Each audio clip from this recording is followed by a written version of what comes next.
வணக்கம். சுற்றுச்சூழல் பாதுகாப்பு. சுற்றுச்சூழல் பாதுகாப்பு என்பது நமது சுற்றுப்புறங்களை பாதுகாக்கும். குப்பைகளை தரையில் போடாமல் குப்பை தொட்டியில் போட வேண்டும்.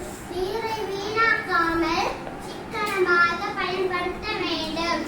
இயற்கை வளங்களை நாம் பாதுகாக்க வேண்டும்.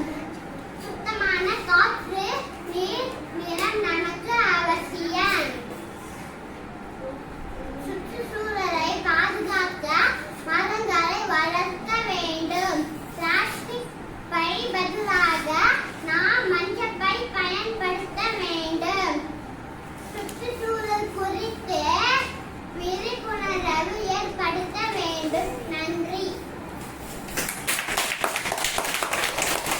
அனைவருக்கும் வணக்கம். சுற்றுச்சூழல் பாதுகாப்பு. சுற்றுச்சூழலை பாதுகாப்பது நமது கடமை. கண்ட இடத்தில் எச்சு துப்பக்கூடாது, கண்ட இடத்தில் குப்பை போடக்கூடாது, சாக்கடை நீரை தேங்க விடக்கூடாது.